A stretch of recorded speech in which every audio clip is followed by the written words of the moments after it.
Welcome to Healing the Spirit, a space where we awaken our creativity, deepen our connections, and remember who we are through the lens of astrology, archetypes, and art making. I'm your host, Jonathan Coe.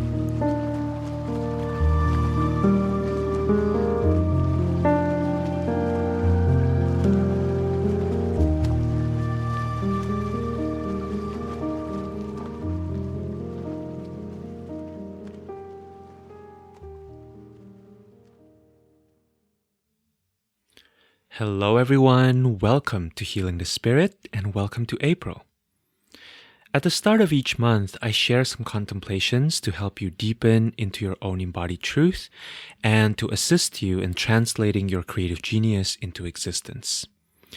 These contemplations are inspired by the astrology as well as the energetic current that I perceive, and I invite you to notice what feels inspiring, what feels relevant for you, and then to get creative with it. If there are any insights that resonate particularly, I encourage you to make your own art, to journal about it, or to discuss it with friends. Before I get into April's contemplations, I want to let you know about my new one-on-one offering. It's called Creative Spirit Reading. It's a 60-minute intuitive energy reading for my fellow creative mystics, where I'll be connecting with your creative spirit, and you'll be receiving messages to illuminate the blueprint of your creative path, as well as receiving insights on the next chapter of your creative evolution. It's an offering that's been brewing in my heart and in my subconscious for a long time, and I'm really excited to share it with all of you. This reading will be perfect for you if you've always known yourself to be an artist, but maybe you struggle to connect that innate artistry with the rest of your life. This is also perfect for you if you're in the midst of creative winter and you'd like to remember what called you in the first place to that creative path, or perhaps you're building something new and visionary and the going's a little hard, and maybe your spirit needs a boost of courage. So if this describes you and you feel resonance and you feel called to this reading, I would love to work with you. I'll have some limited spots available throughout April and May. And so if it calls to you, I encourage you to book this offering. And you can do so by checking out the link in the show notes below. The format for this month's contemplation is inspired by the format of the Creative Spirit reading. So I'll be sharing messages for the communal creative spirit of everyone who's tuning into this episode. And the messages that I'll be sharing here are specifically directed to our creative body, to our creative heart, and our creative source. So let's begin with some astrological context throughout the month of April. We begin April with Neptune solidly in Aries after having been in Pisces since 2011. This is quite the change. This is quite a shift because in Pisces, Neptune is mystical. Neptune is dreamy.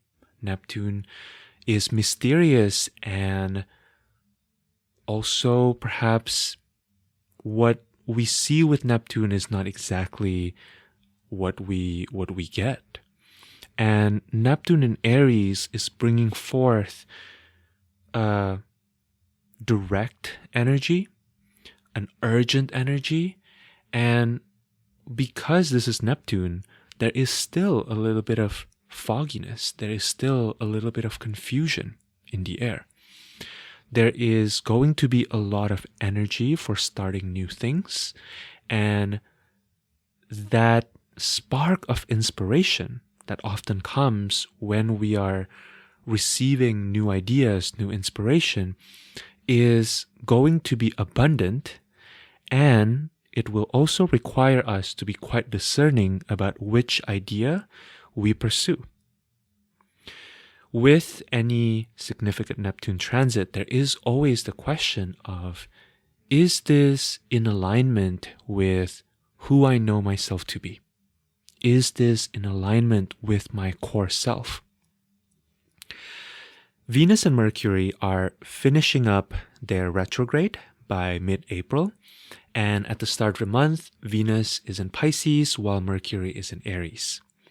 So with this dance that Venus and Mercury are doing in the landscapes of Pisces and Aries, we see the shift that Neptune is moving through from Pisces to Aries reflected in a more personal, embodied level. Mars will be leaving Cancer after a bunch of significant transits with Saturn and a North Node. And with Mars leaving Cancer, we will experience some final healing rounds. The bandages and the balm will be applied. And when Mars enters Leo on April 18th, this will feel like a huge relief, especially when Venus is still in Pisces. The Sun will enter Taurus on April 19th, and the Sun will immediately square Mars and Pluto. Now, the Sun is often associated with the sovereign, with the king, with the ruler. Mars is associated with the warrior, and Pluto is the deity or the god of the underworld. And so, with squares, we can expect confrontation.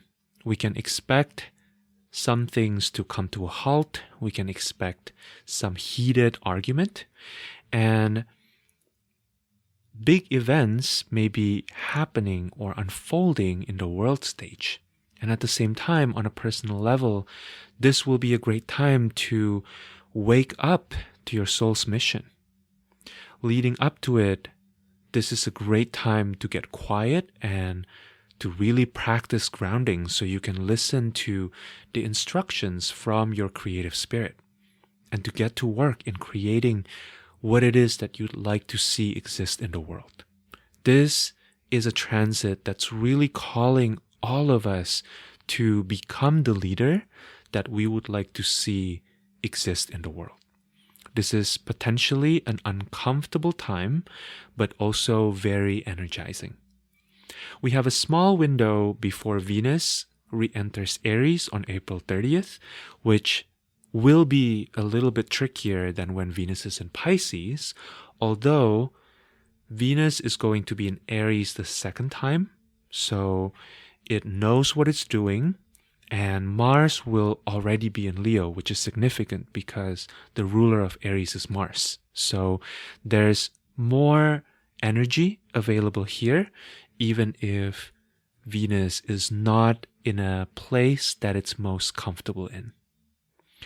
Overall, the focus of the month are around regeneration, reclamation, and reformation.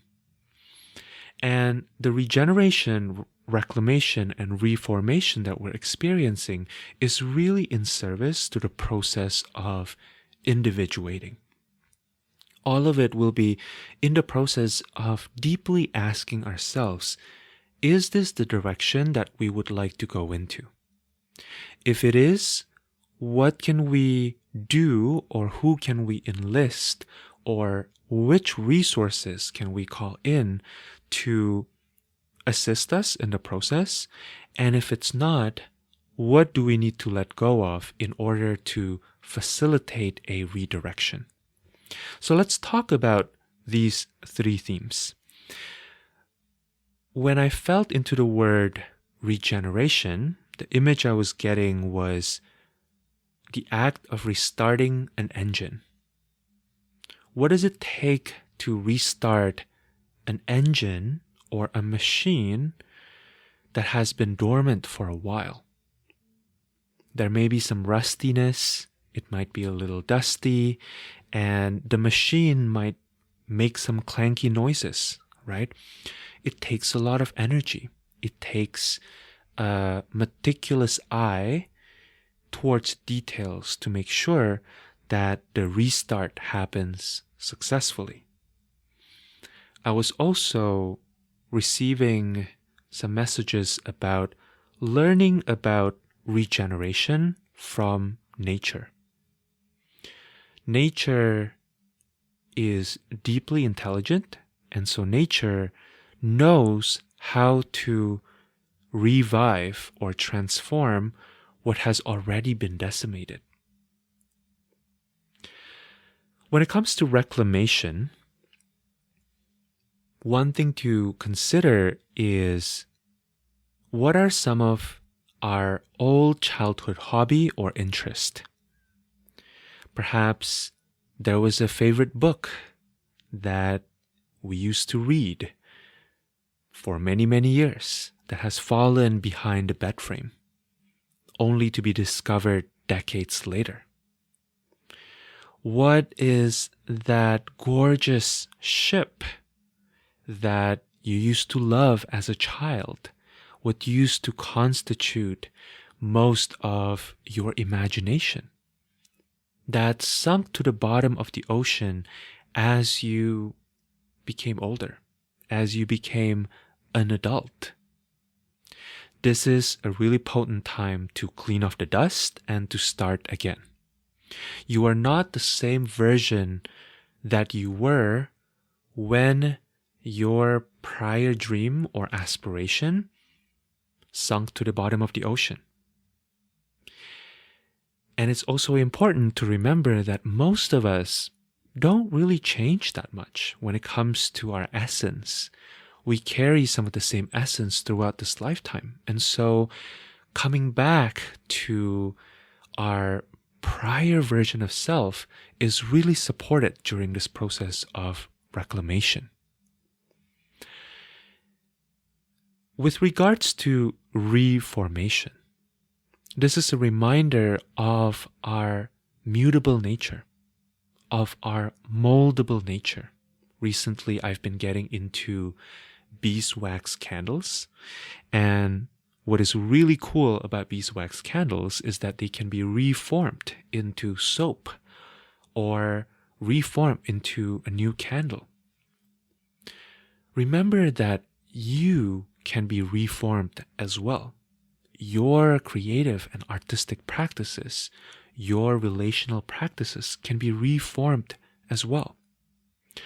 Our environment impacts us way more than we think.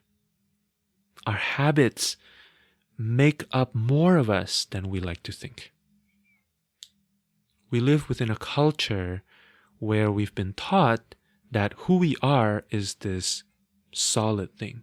And if you live in the West, probably your identity is formed by what you do or your occupation. If you live on the eastern part of the world, maybe who you are is defined by your relations or your family or where you come from. And neither of these are entirely true. Our essence, the spirit that we came into this world with, has a fixedness to it. But it doesn't mean that we can't transform. And in fact, throughout our lives, the true nature of reality is change itself. And so it would make a lot of sense for us to shift based on our environment, to shift based on what is important to us at any given moment. I also received a message about remembering that desires are not trivial. You may have been taught to believe that what you want is not real simply because your needs on a fundamental or basic level are met. There is an erroneous belief within the collective body that wanting something that you don't need for your survival is a sign of selfishness. This is a tool for oppression that all of us are being asked to actively dismantle at this time. And dismantling this doesn't begin with dismantling the larger system. It begins with dismantling this idea within ourselves. It begins with looking at the gap between you and your desires. What is that gap? Why is that gap there? What makes you believe that you can't have what you want? What makes you believe it has to be done in a particular way? As Venus touches in with the North Node throughout the month, at the start of the month, Venus will be touching in with the North Node when it's in retrograde, and then later, when Venus is direct, there is a piece activated around nostalgia. One way to think of nostalgia is that it's a signal from the brain, from the nervous system, and from the body that's alerting us that there's resonance for us to collect from the past. The invitation here is not to completely recreate the past, but rather to recognize that we are ready to reintegrate with the past. We are ready to look at the desires we didn't get to fulfill back in the days, back in the previous version of who we are, and to get curious. What if we move forward with this desire now? What if I can have what I wanted? Situations change all the time.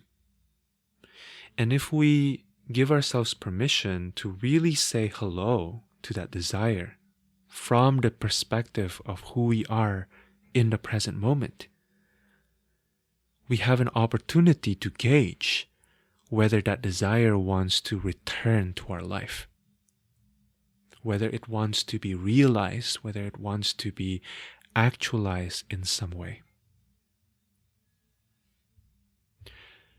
So let's talk about the creative body. Specifically about the health and the flow of the communal creative body. The creative body of this community that we are creating outside of space and time that is a necessary part of allowing the creative energy to move through it. When we think about the body itself is a vessel, right? It's a vessel for this vaster energy to come through it and to be expressed in the unique ways that only that body can express. There was this giant red crystallized structure that I saw in the creative body, and this red crystallized structure is inflamed, and there's also a sense that the structure is dislodged. This points to a misplaced sense of who we are on a deeper level, not just on a personality level, but in terms of the story that we've been told about the nature of our creative soul. There's distrust that's present here. When the creative spark arises, the questions come flooding in. Is that really for me, or is that for someone else? What if I can't do it? Who am I to listen to this guidance, especially when no experts around me are telling me to do it? Do I have the skills that are necessary to bring this forth? The solidity of this crystal, the solidity of the story about who we are, is preventing the natural flow. And when we bring in our awareness, when we allow ourselves to really look at this crystal, the structure begins to melt. In place of this crystal, there is a gorgeous cave with a gentle flowing underground river. For now, it is important to look at the structure. It's important to get to know the structure, because that's really the only way to melt it. We can melt the structure with awareness. We can melt the structure with acceptance and love and compassion. Here's a question to contemplate. What stops you from being delighted when insights and inspiration comes in? Something that I noticed in my own creative journey is usually there are points where more than anything, I feel burdened by creativity and inspiration coming in. There's a story that I'm holding on to that I'm too busy for this. I don't have time. That idea feels too big. What if I'm asked to devote my time and energy into something that doesn't help me with my day-to-day survival? What if following my creative inspiration doesn't bring me money or doesn't bring me the kind of attention that I'm looking for? These are very important questions. They are relevant because we live within human bodies, we live in human societies, and so we have to survive. And also, what happens when we continually tell ourselves that we don't have what it takes? What happens when we continually tell the muse, go away, go back to where you come from. I don't have time for you. I'm too busy taking care of my children. I'm too busy going to my job. I'm too busy. There's assistance this month in working with the creative body from Mercury. Mercury is in Aries, and it's making a move backwards into the realm of Pisces, where there's a lot of poetry and music and activations of the imagination. Specifically when Mercury conjoins the North Node in Pisces, this is a reminder that a picture is worth 1,000 words. Sometimes to express ourselves, words are not even necessary. We can express ourselves through singing, through art, through body language. And the Saturn-Mars trine on April 4th, pretty early on in the month, is also a reminder that healing is available for us. Forgiveness isn't something that we do for others. It's something that we do for ourselves. Forgiveness is about liberating ourselves and allowing the process of transmutation. Forgiveness is not about excusing what was done to us, but rather it's about giving ourselves permission to start a new chapter. Forgiveness is not about being better than the people who hurt us, but rather forgiveness is about saying, from this point on, I am taking back my attention, my power, my energy, and I'm redirecting it into the things that matter to me. And allowing that redirection to be an antidote. Forgiveness, especially when we've been hurt, especially when we felt traumatized, is about removing that giant, inflamed, dislodged crystal from our creative body in order for us to be able to start creating again. For the beauty and the sake of creation itself. This isn't creation for getting famous or getting rich. All of those things are nice. Don't get me wrong. And also, we create because we are creative beings. Some essential part of us need to be expressed in order for us to feel spiritual fulfillment. In order for us to step back and remember that deep essential parts of us. So now let's talk about the creative heart. What is at the core of what wants to be created during this month for us? When I tuned into the creative heart, what I saw was this overlapping image. It was a series of images kind of in a flurry all at once. The first image was that of a baby. The second image was the fuzzy bud of a magnolia tree. And then I also saw a baby plant sprouting up from the ground. What wants to come through, what wants to be created, is currently in an exciting and yet really tender time of unfolding. It takes a lot of energy for a being to be birthed. When we think about the movement through the birth canal, there's tremendous pressure there.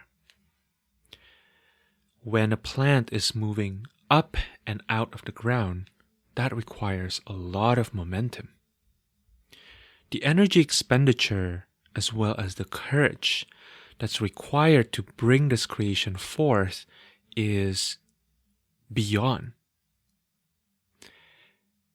As any creator can attest, the first time you create something is going to be challenging. And if you look around and you start comparing your creation to other creations or other creators who are further along on their path, you might find yourself quickly getting discouraged. And the solution here is really simple. It's to focus on your own paper. Focus on the heartbeat of your creation. If you listen closely, there is a miraculous, steady beat coming from your creation. Give yourself permission to slow down, to really be present with this new creation.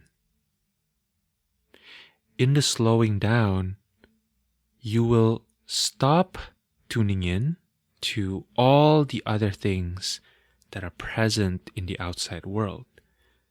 And you will start to be in awe of the power of this creation's heartbeat.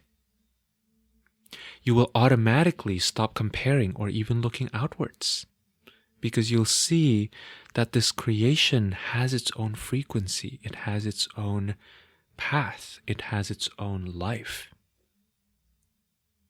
It has its own mission that is connected to, and yet not completely the same as your mission as a human being. A great example to consider here is a baby. If you've ever seen a baby sleeping, or if you've ever seen a baby getting really excited and laughing while taking a walk, and you watch this baby. You watch the baby breathing while it's sleeping, or fully laughing when it's really excited by something that this baby is seeing.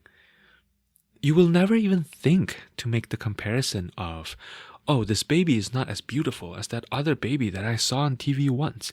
That would be ridiculous, right? Because in that moment, you're just enamored. You're just full of amor. You're full of love for this baby that is just emanating its undeniable life force.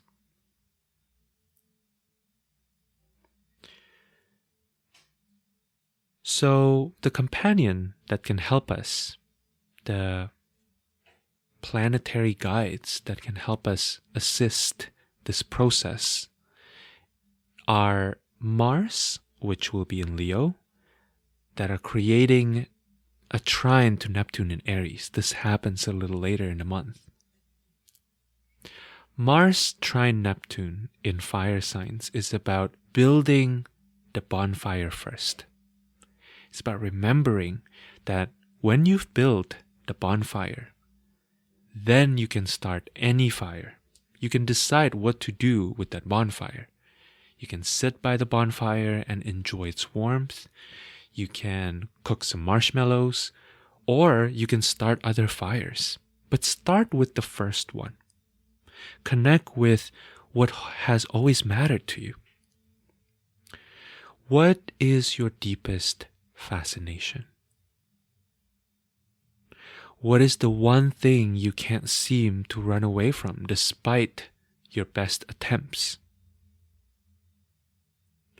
And let that guide you into this next chapter you're entering. Often, when we think about creating something new, we hold this unconscious belief that we need to stop what we've been doing and make this really hard pivot. We need to turn left, turn a sharp left. But it's also equally true that sometimes the best place to start creating the next chapter is by building on what happened in the last chapter. Rather than starting from scratch, you can build off of something that you've been building. You can clarify what it is that you were doing before and take aspects of it that you really love into the future and leave what you don't in the past. You can also recommit. You can renew your vow to this beautiful new creation, this beautiful new chapter, by making sure you are solidifying your relationship with your tools. Sometimes the most satisfying new chapter is a result, a direct response to what happened before.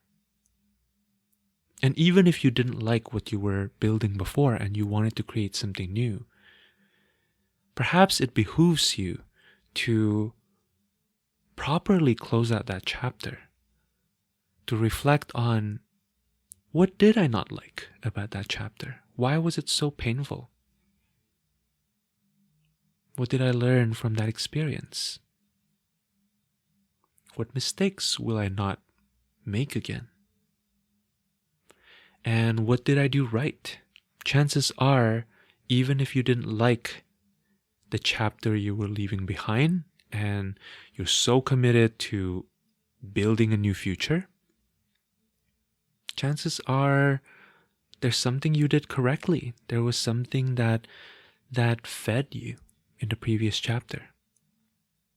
So really attuning to that and giving yourself permission to really focus, to build that initial bonfire.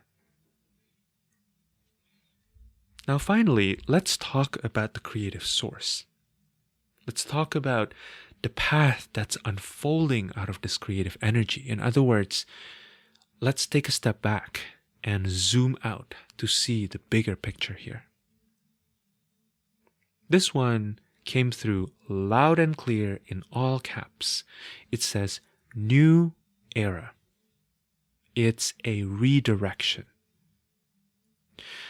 The last few years, regardless of whether you've had the most amazing time or the most challenging time, the last few years have been a dress rehearsal.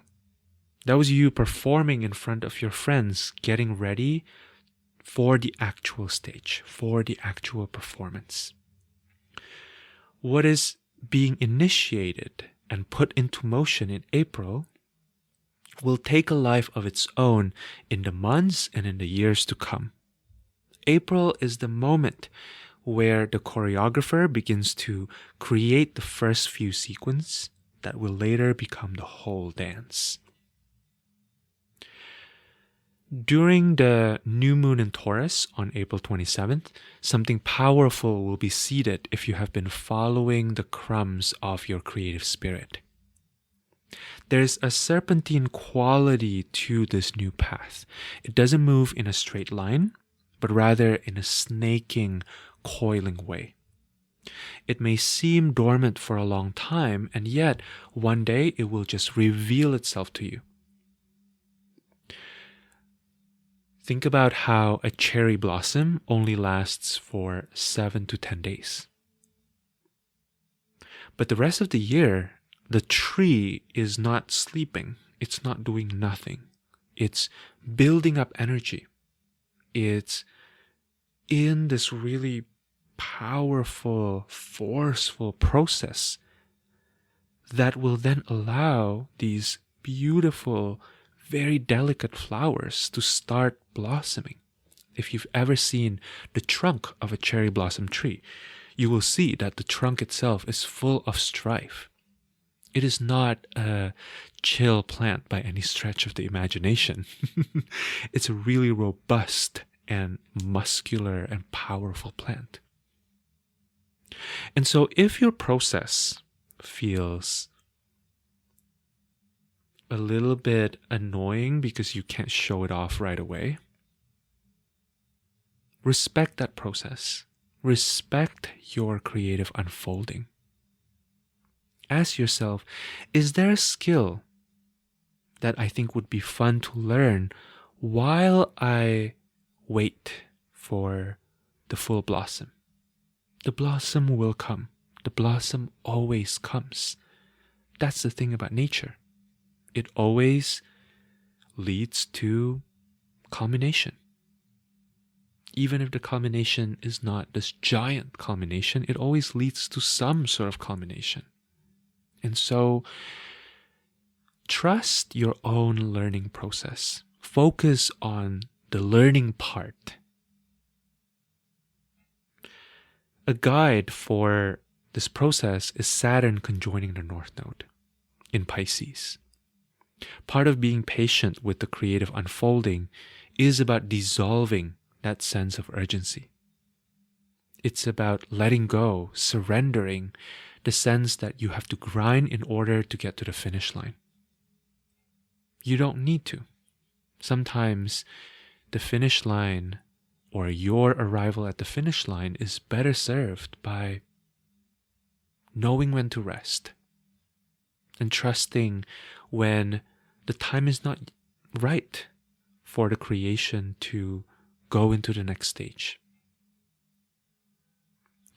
Don't give up on the dream, but rather allow yourself to be creative about how you get there and to apply more spaciousness around your timeline.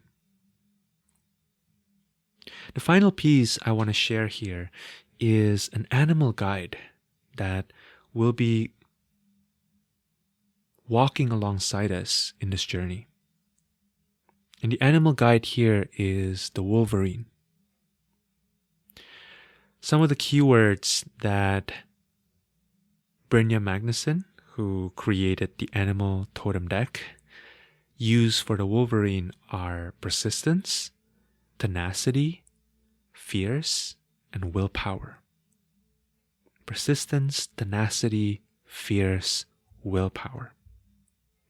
The wolverine signifies that there's something to overcome here. Perhaps it's our internal inertia.